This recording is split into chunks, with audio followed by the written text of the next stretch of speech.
let's move to foreign policy. Sure. And we have, according to Prime Minister Harper, Israel is the best friend of Canada. And on the other hand, we have Syria, or not Syria, but Iran. And we pulled our embassy from Iran, and we kicked out diplomats from Ottawa. What is your position, or the Liberal Party's position, on this diplomacy, breaking out with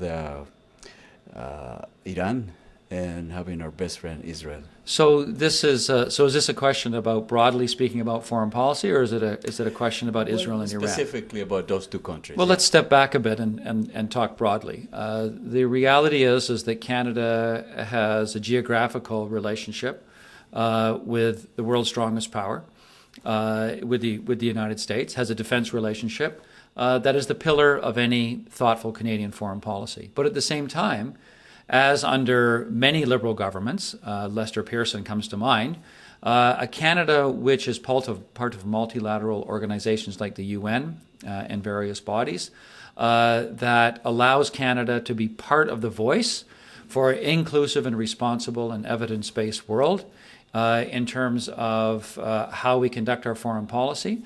That's the right and intelligent way to move forward. As far as the Harper's policy towards Israel and Iran is concerned, it's pretty obvious to anyone who wants to see that the prism that the Harper government has been looking at the Middle East is pretty narrow, and it's through support for one country.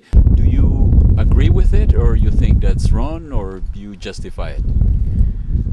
Well, as I said, I don't think Canada should be getting involved in any of these types of issues, and at all, because again, it relates back to the United States again, and anything the United States does, of course, Canada's going to follow suit. Like I said, this whole war on terror is a joke, and basically what you've got is freedom fighters, as they call them, right?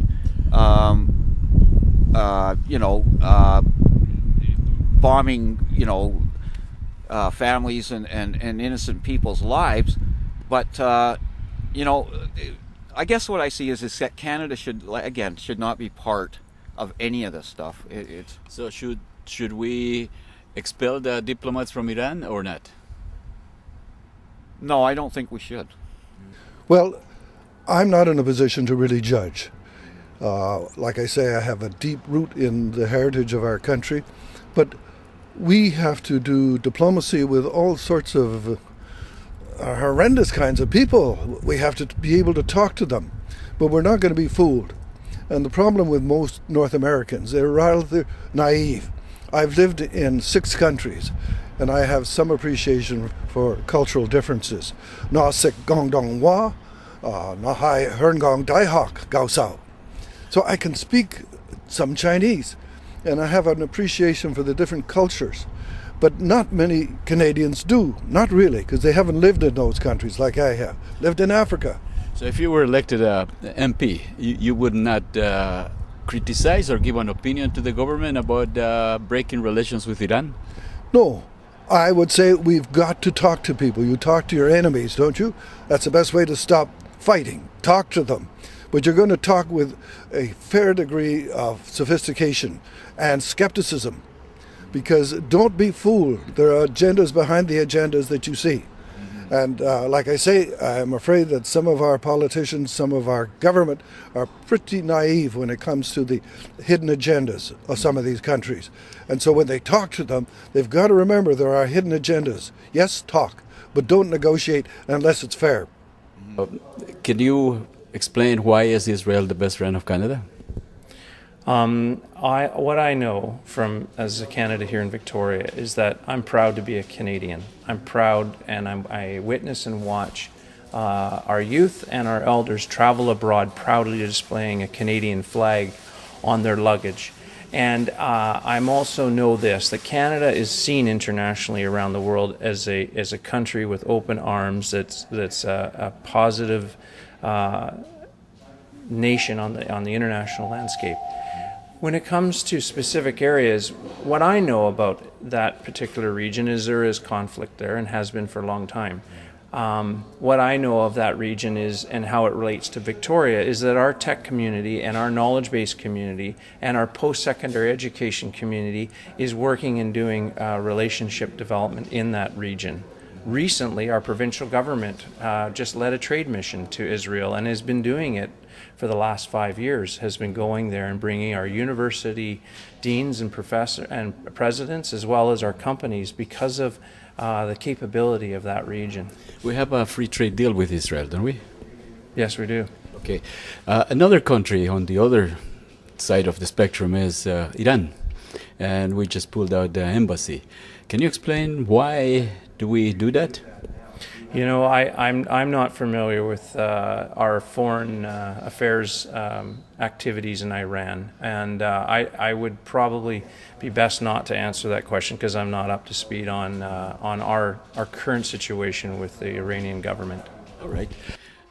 You know that according to our present government, Israel is the best friend of Canada. And on the other hand, you have Iran, who is a threat to the world, apparently. And we just pulled our embassy from Iran and expelled the diplomats from here. What's your position or your opinion about it? On the way I look on the Israeli-Palestine issue is that we have to, from Canada's point of view, take into account both sides of the equation. We have to think about particularly the vulnerable Palestinians who have been stateless for so long. So to deal with that issue, to come down solely in favor of Israel, I think is one-sided in this debate, and that's the way our current government is operating. In relation to the enmity between Iran and Israel and the closing of the embassy, I always think that talking is better than not talking, and the impact of closing our consular relations with Iran, I think, could be devastating. In order to negotiate settlements, we need to have close contact, even with the most authoritarian of governments. We need to be able to show that we are willing, should they be willing to compromise, we should be willing to listen all the time. The closing of the embassies in both countries, I think, is very unfortunate. It's also had an impact on many Iranians who are in Canada at the moment. There are 4,000 Iranian students who are studying in Canada, and they feel that they have been let down. They don't know what their situation is in terms of their study permits, how they get their passports renewed, and they're feeling very vulnerable. I think it was an ill thought out reaction from our government.